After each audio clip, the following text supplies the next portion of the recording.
Waspada. Bagaimana dengan YIP kabar? Artinya apaan tuh? Itu artinya bagaimana kabar kamu? Bagaimana kabarnya gitu. Wah, itu bahasa apa? Unik banget ya. Itu bahasa Manado. Karena tadi kamu pakai bahasa Manado, berarti di video ini kita bakal bahas bahasa itu ya. Wah, pasti dong. Tapi nggak akan sepenuhnya nih belajar bahasa Manado. Kita akan belajar secara perkembangannya, terutama bagaimana bahasa asing, especially bahasa Belanda, mempengaruhi hampir 60% kosakata bahasa Manado. Dan akan ada narasumber nih, ada seorang native speaker, well, some sorts, membantu kita memberikan insight dalam penggunaan bahasa serapan tersebut dalam kehidupan sehari-hari.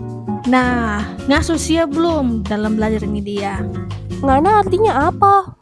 Iya, aku tanya, udah siap belum untuk belajar, untuk luncur masuk ke dalam materinya gitu. Oh, itu artinya. Kalau gitu, aku udah siap dong. Nah, gitu dong. Mari kita mulai nih. Nah, seperti orang Manado bilang ya, mari kita on the shoot.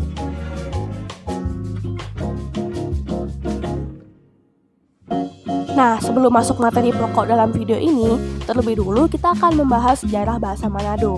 Bahasa Manado itu tidak bisa terlepas dari bahasa Melayu yang berkembang lebih dulu di Maluku Utara. Beberapa abad yang lalu, para pedagang membawa sejenis bahasa Melayu yang disebut Melayu Bazar dari Riau dan Johor ke Maluku Utara.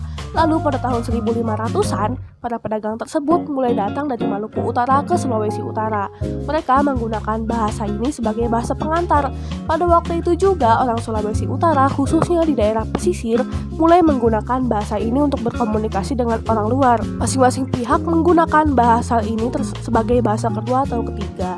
Dengan masuknya bahasa Melayu, maka bahasa-bahasa daerah di Sulawesi Utara bercampur aduk dengan bahasa tersebut, sehingga menghasilkan bahasa yang sekarang disebut bahasa Manado. Begitulah proses terlahirnya bahasa Manado di Sulawesi.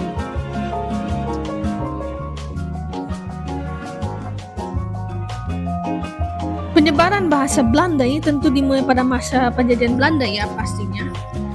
Menurut seorang expert, seorang antropolog dari Universitas Samratulangi atau lebih dikenal sebagai UNSRAT, bernama Dr. Henny Prakinco, yang saya kutip dari detik.com, beliau mengatakan bahwa dalam proses penyerapan bahasa Belanda di Minahasa merupakan usaha pendekatan Belanda di Manado, terkesan lebih membujuk dan halus dan tidak memiliki kesan penjajahan sama sekali. Well, 20% of it. Tidak seperti daerah lainnya di Indonesia. Ya, biarpun alasan utama bangsa Belanda untuk datang ke Nusantara untuk menjajah daerah kita, tetapi mereka sepenuhnya tidak menjajah Minahasa. Well, to be exact, tidak bisa menjajah Minahasa. Karena hal ini, Minahasa tidak ada sistem pemerintahan yang berdaulat lah, bernama pemerintahan Walak. Makanya itu, kembali lagi dengan slow approach, mereka mendekati para orang-orang Minahasa melalui pendidikan dan penyebaran luasan agama Protestan di sana. Dan disitulah perkembangan kosakata dengan serapan bahasa Belanda mulai berkembang. Dan istimewanya mereka berkomunikasi dan bersosialisasi, bercampur antara bahasa Melayu Manado dan bahasa Belanda.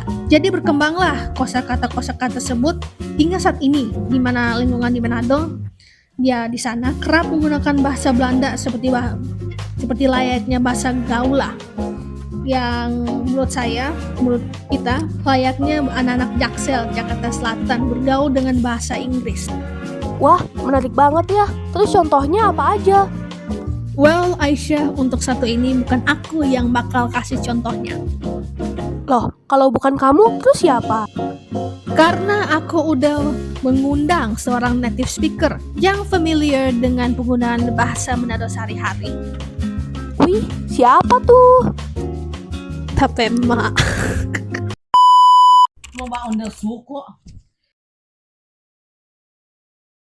Selamat malam, Mak. Mohon maaf mengganggu. Sebelum wawancara dimulai, boleh mau perkenalkan mampir diri dulu? Meita, Umur berapa, Mama? 17 ke bawah, Asal jauh. 53, Kau Mama lahir di mana? Nado, Oh, di Manado Kota dong, Mak. Iyono, Kau setiap hari mau pakai bahasa Manado tuh setiap hari? ya, Oke no, biar so di Jakarta tinggal 30 tahun. Ih, begitu. Tetap. Kau maafin anak dan ini dia. Bodoh apalagi. Oke, kita mau wawancara 1-2 pertanyaan Pak Mama India. Mau siap? Apa Reken? Pertama, kita dengar ini ada bahasa-bahasa serapan dang begitu, bukan serapan smokol ya. Dari bahasa asli kau pakai terus dang di bahasa yang orang pakai sekarang dang. Nah, kita dengar ini salah satunya bahasa Belanda dang di dalam bahasa Manado.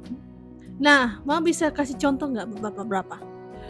DP contoh itu 1, 2, 3 dang kayak mau panggil pa tante-tante, panggil pa dorang mau flow mau kemana. Mau flow itu sama dengan dia panggil tante dang, tante atau mau flow. Kong atau nyanda mau bertanya orang kan bilang kita mau onderzoek pa orang. Nah, begitu no. Investigasi mar dong be istilah dang di sana onderzoek. Baru ada yang leper. Itu hari-hari toh leper sendok toh. Kalau garpu dong bilang ame kemarin tuh fork. Forok, Pak. Iya no fork no. Baru ada itu kalau mau panggil om donya panggil mener atau brur. Kalau panggilan untuk guru-guru dang itu apa dang? Mungkin beda no, ada kalau laki-laki ya biasa panggil mener, kalau perempuan ya biasa inci. Syal itu kayak baskom, di sini kan orang sini bilang panci, baskom. Nah kalau di sana dia nama syal, ya udah bahasanya itu dia syal. Kong itu mah lumayan juga mah banyak nih bahasa serapan ini dia. Kong mau tahu dari mana tuh contoh-contoh itu dia? Apa mungkin karena pergaulan sehari-hari atau mungkin ada orang yang ajar Pak Mama? Mama be opa itu turunan VOC.